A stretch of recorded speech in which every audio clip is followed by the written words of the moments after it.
Eusko ikaskuntza, udan egoikoetxea. Eta zelan ez entzule guztiak eta hemen, saio guztietan izaten ditugun laguntzaileak, gonbidatuak. Eurak direlako Eusko ikaskuntzagaz batera saioak osotzen dituenak. Eta euren bidez jarraituko dugu, uinen bitartez, informazioa zeuen ganatzen. Hau, Eusko ikaskuntzaren saioa da Bizkaia Irratiaren sintonian. Eta hasteko jaso ezue ondo etorria. Gaur kongresu bat dakargu sintonia honetana. Eusko ikaskuntzaren 17. kongresua egingo da Europa Biltzar eta erakusketa jauregian, hau Gasteizen dago. Jauregi horretan azur maminduko dana zeuen ganatuko dugu. Zemendiaren edo azaroaren 18an, 19an eta 20an egingo da.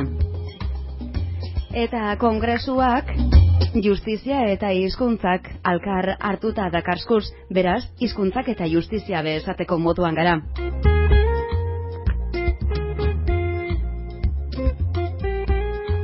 Eta badakizue, dakienari itauntzea izan ohi da onena. Gaur be, hori egingo dugu.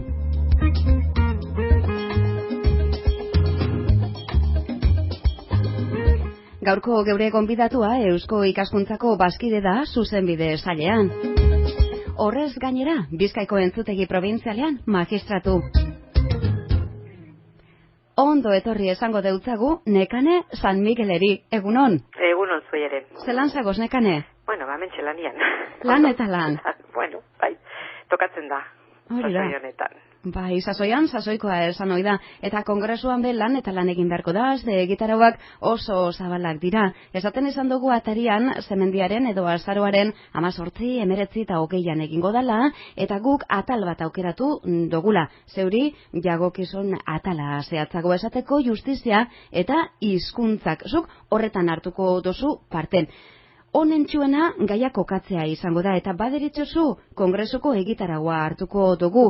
Hor, Garbine Biurrune koordinatuta hasiko da goiza, zeuen goiza, eta eguerdian eta arratsaldean zeu izango zara koordinatzaile. Hasteko itanduko deutzugu, Nekane, noren koordinatzaile? Bueno, kontua da, zuzenbide saileko bilera baten, erabakizala gai hau da hizkuntzak ze leku, ze garrantzi eta bar duen justizia administrazioan jorratzea, ez? Eta orduan horrelako bai mainguru edo taller bi antolatu dira. Batetik ikuspegi orokor eta europearra, nolabait esateko, eta hor parte hartuko dute Palazio jaunak eta Jordi Nieva Palazio Europako auzitegian egiten du lan, eta hizkuntz diferenteak ze tratamentu eukitzen duten prozesuan azalduko digu, eta hizkuntz diferenteak izateak zer nolako eragina, tratamentua eta bar duen prozesu horretan. Eta Jordi Nieva prozesal zuzenbideko irakaslea izanik, prozesuaren eskubideak begiratuta bidezko prozesuan zer nolako lekua daukan hizkuntzak eta batez ere lekuko, tokiko edo herri baten hizkuntzak, ez? Hizkuntza gutxituen ikuspegitik batez ere begiratuta. Eta bigarren mainguruak nolabait esateko bertako egoera aztertzeko abagunea emango digu. Batetik, Xabier Balerdi, Eusko Jaurlaritzaren justizia saileko teknikaria da, euskera teknikaria, eta ze baliabide nola erabili eta bar epaitegietan azalduko digu, eta Kepa San Pedro abogaduak esplikatuko digu ze zailtasun eta ze emaitza eta ze egoera eta bar ikusten diran abogaduen ikuspegitik noski. Eta nire lana izango da, pixka bat biak, zuzentzea edo pixka bat koordinatzea, eta, jentearen parte hartzea albideratu eta horrela kontuak, za. Bai, lan maieran edo mai inguru eran dakarzue hau guzti hau. Hor, gaiak eta parte hartzaileak aitatu ditugu. Baina, legedia edo arauak zehaztu gurako geunkez, esaten izan dugu atarian, dakienari taundu behariakola, justizia eta hizkuntzei lotuta, legedia eta arauak beraz, Nekane. Bueno, zabal hitz egiteko moduko gaia da, baina nik agian zentratuko dut kontua alde batetik Espainiako Konstituzioaren pean dagoenez hemengo araudia. Espainiako Konstituzioak esaten duena da, hizkuntza ofiziala espainola dela, eta gero erkide autonomo bakoitzean hala onartuta edo rekonozituta baldin badago, beste hizkuntza bat ere izango dela. Dena den, bai Konstituzioaren formulazioan eta baita ere beste araudietan, hau da, aginte judizialen legean eta hizkuntza gutxituak, nolabait esateko, hau da, euskera, katalana, galegoa, bigarren mailako hizkuntza, zoritxarrerako, bigarren mailako hizkuntzaren tratamentoa dute, naiz eta bere sasoian, 1986an, Auzitegi Konstituzionalak epai bat eman zuen, euskeraren normalizazio legearen arira. Lege hori pugnatua izan zen, uste dut abogaduen estatuko abogaduarengatik, eta hor ematen du olako definizio txiki bat edo ardatz moduan hartu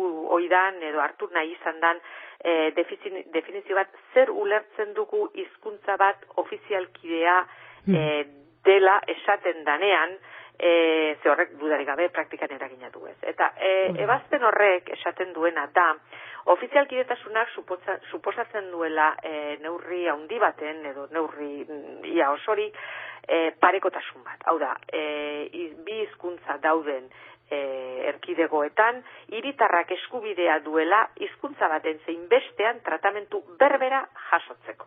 Berak, baita ere egiten ditu horrelako konsiderazio batzuk, ebazpen horrek esanaz, eskubide hori bermatzeko, garatzeko eta egikaritzeko azken batean, beharrezko dela denbora bat, egokitzeapen planak eta barrez.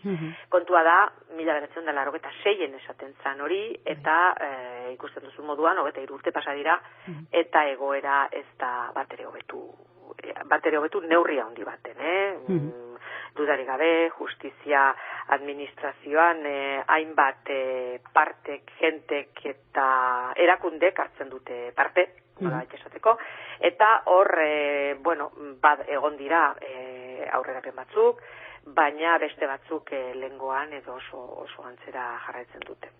Beraz hemen araua edo legea daukagu batetik, eta bestetik hori zelan interpretatzen da? Nik uste, zelan interpretatzen den baino gehiago, eta nik horretan, badakit askotan bakarrik gelditzen naizela, baina ez da interpretazio kontu bat bakarrik. Batez ere da praktika kontu bat. Eta justizia administrazioan gertatzen da beste arlo askotan gertatzen dena. Eta da, eskatzen dugula, baina ez dugula praktikatzen. Eta gure errupuntua ez dugula gure gainartzen, eta besteei leporatzen diogula egoera kaskarronen erantzunkizun osoa. Eta horrela ezin da horreratu, horrela ezin da pausorik eman normalizazio bidean. Esan gura dozu etxetik hasi behar dela. Etxetik, batez ere etxetik. Nahi baldin baduzu, pixka bat hasteko. Jenteari begira eta edabideak eta honen inguruan egiten diran aldarrikapenak egiterakoan eta eskakizunak epailearen figuran edo irudian zentratzen da erreibindikazioa eta eskakizuna. Baina hori oso importantea izanik, dudarik gabe, kontuan hartu behar dugu zenbat langile operadore edo parte dauden justiziaren munduan, eta bakoitzak zer egiten duen, ze eskumen dauken, eta ze prestakizun eta gabeziak dituen, ez? Hiritarra, azken baten, prozesuaren hartzaile da gehienetan, eta haren emaitzaren sufrikari edo onuradun, ez? Segun eta nola tokatzen zaion, baina hiritarrari begiratuta hor daude, alde batetik, justizia barruko egitura, eta hor daude funtzionarioak, hor dago polizia, ze batez ere penal arloan poliziak badu bere importantzia handia, hor dago fiskala, hor dago idazkariak eta epaileak, dudarik gabe. Eta horren alboan daude prokuradore eta abogatuak. eta gero beste hainbat zerbitzu justizia administrazioan zeratzeko, ez? Laguntzeko edo lagungarri, forenseak, peritoak, bueno, guzti hori, bien. Orduan, kontua da, hizkuntzaren inguruan dagoen preokupazioa, eta bueno, gero horren ondoan dago administrazioa bera, hau da, Eusko Jaurlaritzak kasu honetan. Eusko Jaurlaritzak eskumenak baditu, baliabide materialetan, dudarik gabe, eta gero funtzionarioen kudeaketan. Funtzionarioen kudeaketa dana dela, hizkuntzaren kontura begira, mugatua du, eta gainera ebazpenak eta sententziak mugatu egiten diote, edo egin izan diote, orain arte, behintzat, zeren justizia sailak dekretu bidez perfilak eta hizkuntza eskakizunak eta arautu duen bakoitzean, funtzionarioi begira noski, berak dauken kudeak eta maila horretara, beti egon da impugnazio bat, batzuetan sindikatuak izan dira, eta azkena estaduko abogaduarena, eta duela gutxi, hilabete honetako urriaren batean, auzitegi nagusiak, hemengo Bilboko auzitegi nagusiak, bertan bera utzi ditu 2008ko 152 garren dekretuaren hainbat arau nun funtzionariei perfilak ezartzen zitzaien eta baloratzen zan erabat persona hoiek jentearen ganako izan behar zuten harremana eta bar. Bai. Claro, hori oso importantea da, azken baten hiritarra epaitegira joaten danean, nik uste dut ezinbestekoa dela, atean hartuko duen funtzionarioak, edo prozesua tramitatuko duen funtzionarioak euskera jakitea. Baina nekane horreko hortxe jarraitzen dago, ez? Onda 52. dekretua aitatzen izan duzu, 2008koa, hainbat arau bertan bera, Bilboko auzitegi nagusian, hori horretan dago, ez da? Bai, hori Eusko Jaurlaritzak esan du elegitea egingo duela, ebazpen honen aurka. Baina nik, agian, denpora joan egiten ari zaiko, olako zerakin, baina niri gustatuko litzaidake punto baten edo zeratzea, ez? Eta da, abogaduak asko zeratzen dute, kejatzen dira, ze tratamentua, baina, ez da gehitu inundik inora euskeraz aurkezten diren idazkien kopurua. Eta hori ez da epaileen errua. Hori, azken baten, da, danok dakigu zeozer lortzeko kostoa daukela. Edozein gauzak lortzeak, eta nik onartzen dut, azkenian euskeraz aurkestearena edo euskeraz eskatzearenak momentu batzuetan geldoago eramatea dakarrela prozesua edo ekar dezakela, baina nik uste dut prezio horiek ordaindu egin behar direla momentu honetan daukagun egoerarekin eta daukagun jarrerarekin normalizazio bidean. Ze jarrerak ezkorrak eta askotan erasokorrak alde guztietatik jasotzen ditugu. Nik inoiz funtzionarioekin eukidut, ez bat ere gustoko ez den egoera bat, nik euskeraz egin idazki, bat, sententzia bat, edo auto bat, ebazpen bat, eta, niretzat doble lan da, ze den nik egin behar dut, hau da, ohiko funtzionarioen lana ere, claro, neri behin esan zian funtzionario batek, duela 3 urte, neri etziaten, erderaz noski, neri etziaten eskatu hona sartu nintzen nien euskera jakitea, ez daukat inungo asmorik ikasteko, eta neri ez bidaldu euskaraz idazkiak. Duela 2 hilabete, abogadu batek eskatu zidan euskaraz egindako sententzia baten itzulpena erderara, eta dudarik gabe eskubidea dauka, baina oso tonu txarrian idazkian bertan. Orduan, azken baten egoera edo jarrera ezkorrak alde guztietatik daude.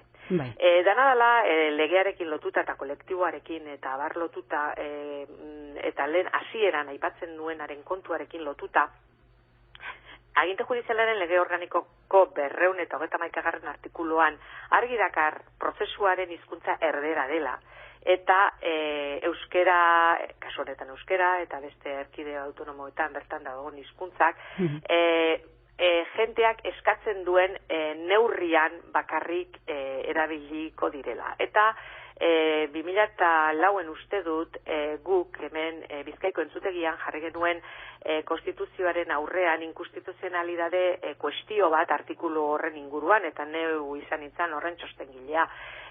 Ikusten genuelako legedi horrekin eta egoera horrekin ez zuzenean, baina bai zeharka oinarrizko eskubide batzuk urratzen zirela. Baina entzutegi konstituzionalak tramitera ere etzigun onartu guk planteatzen genuen kuestioa, Bai. Ez dakit nahazten ari naizen, adar eta hainbeste kontuekin. Zabala da gaia. Bai, zabala da gaia, baina nik berriz esaten dut kontu hori, ez dudala ulertzen, guk 1996 eta 96an gutxi gora bera, duela 13 urte gai hau puri-purian egon zan, eztabaida handiak izan ziren, eta enfrentamentuak ere bai, epaile eta abogadu batzuen artean, eta egoera nahiko, eta hor hasi izan Eusko Jaurlaritza, alegin bat egiten, batez ere dokumentu arloan, eta asuntoan normalizatzeko, eta euskeratuta dagoen dokumentu prozesal kopurua oso handia da, eta neurri baten, eta neurri handian, euskeraz erabiltzeko aukera badago.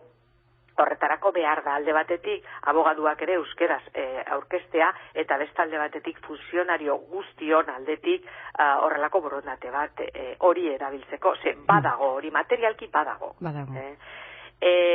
Kasu hartan, nik gogoan dut 1996 eta 96 eta 97an, aipatzen zala itzultzaileen kontua, eta gizerkuta gainera konguentatzen genuen kontuan hartu behar zala gerozta ikasle gehiagok ikasten zutela zuzenbide euskeraz, eta horrek suposatu behar lukela derrior normalizazio bat. Ez da ezer ikusi. Ezer ikusi. Oso, ni ausartuko nintzake esatera, prozesu penaletan eta familiako prozesuetan, eta euskararen presentzia orduan bezainbesteko simbolikoa dela. Hemen faktore asko daukaguz beraz, esaten esan dugu justizia administrazioko kolektiboa, nortzuk osatzen da ben, eta horren prestakuntzea zein dan, baina justiziaren erabiltzaileen eskakizunak zeintzuk diren be hizkuntzari jagokonez, ezta? Honek guzti honek praktikan dakarrena, argi eta garbi dago, egoerea be nik uste dut nahiko argi geratu dela nekane, orain hemen gagoz hori da egoerea, aurrera begira? Nik uste dut aurrera begira egin behar duguna da geure burua aztertu eta geure buruai eskatu pausoak ematea. Demagun, abogadu batzuk esaten dute lege aldatu arte ez daola zereginik, eta ni horrekin ez nago bat ere ados. Demagun. Bihar bertan jartzen dela epaile eta jende guztiaren obligazio euskeraz jakitekoan. Baina ez kagoz prest, inoiz bera. Claro, eta orduan ikuste dut, azkematen etxea telatutik ez da hasten, zutabeak behan daude. Eta nik uste dut, zuk euskeraz aurkezten baldin badituzu idazki zerak ez, sinpleenak. Eta, nik uste poliki, bera, oitxe gogorat etorri zait, 2007ko abenduan Eusko Jaurlaritzak antolatuta hemen Euskalduna Jauregian egin zen horrelako jardunaldi bat, 1997 hartako 10. urteurrena ospatuz, sasoi hartan ere egin zen hizkuntzaren inguruan kongresu bat Gasteizen, ezta? Eusko Jaurlaritzak antolatutare. Eta ni epaile pare batekin egon nintzen bertan, epailea bata euskaldun zarra eta euskeraz lana ahalduen guztietan egiten duena, eta bestea euskaldun berria. Eta euskaldun berri honek esaten zidan beretzat oso tamalgarria dela, berak esfuerzo handia egin duela euskara ikasteko, ez daukela errestasun handirik, baina bai borondatea eta ulertzeko gai dela, eta bere esfuerzo guztia utzean gelditu dela, ze ez duela demanda bat bera ere euskeraz jaso. Eta esaten zuen, eta etortzen dira nire epaitegira, euskeraz hitz egiten duten abogaduak, eta etortzen dira nire epaitegira sindikatu abertzaletako abogaduak. Eta ez dute ezera aurkezten euskeraz. Orduan, oso frustrantea da, eta era berean, nik uste dut euskaldunok barregarritzak edo lerdotzat gelditzen garela horrelako aldarrikapenak, eskakizunak, borrokak, eta gero praktikan daukagun baliabide gutxi hoiek ere espaldin baditugu, ez dakit ez, erabiltzen, kostoa, denak dauka kostoa. Koherentzia bat, Dudarik gabe, eta baina ni beti mantentzen dut bai honetan, eta bai beste bizitzaren arlo askotan, errugabea ahalmengabea dela. Zuk errurik ez baduzu, errua beste batena baldin bada, eta zuk horretan ez baduzu ezer jarri, hortik ateratzeko ere ezin duzu ezer jarri. Ez dakit, gure burua oso, ez dakit. Hausnarketarako bidea zabalek itxiko dugu behintzat. Bueno, nik begira, kasualidadez gaur berrian irakurri dut Andu Lertxundiren horrelako bere hitzbete zera horretan, arlo horretan, asuntoren inguruan olako zeratxo bat, ohartxo bat, eta takateko ederra dauka titulua, eta ez dakit nahi baldin bazu bukatzeko, bukatze aldera gauden, esaten du, Lizardik bezala noranahiko hizkuntza nahi genuke guk, baina gure kezka bestelakoa da, orain arazoa ez da hizkuntza larrekoa dugula, alakora ere behar dugula baizik. Hau da, esparru haundietara eta goitik hasita eta goian erabiltzeko naia eta gogoa, eta hori ez da txarra, baina arkupetan, plazatan, tabernatan, futboletan, zelaietan, funtzionarioekin, demanda txikietan, hasi beharko dugula gure hizkuntza erabiltzen. Hortxe, biribilduta itxiko dugu kontua, eta ondo esatosun moduan, minutuak joan jakuz, euren segundu eta guzti, eta, zu agurtzeko, loreak ekarriko ditugu, Carlos Jimenezek badaukalako, loreak Lizardirentzat izeneko kantu bat, danadala, eskerrik asko, Nekane San Miguel, Bizkaia Irratiaren sintonian, azalpen guzti honek emoteagaitik, laster arte, eta agur baino, gero arte. Mila esker eta nahi duzuen arte.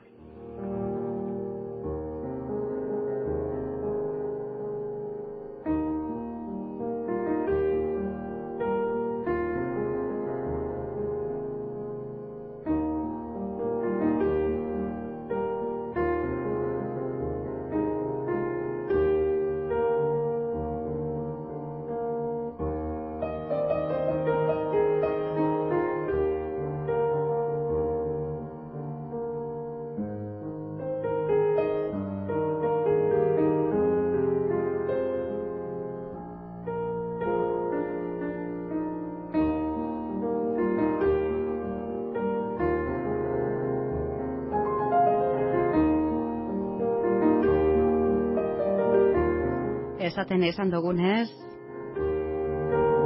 Eusko Ikaskuntzak 17. Kongresua egingo dau Gasteizeko Europa batzar eta erakusketa jauregian.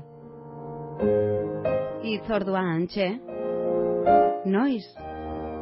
Semendiaren 18an, 19an eta 20an. Kongresu horrek atal asko izango ditu, gaurkoan, justizia eta hizkuntzak landu ditugu Nekane San Miguelegaz.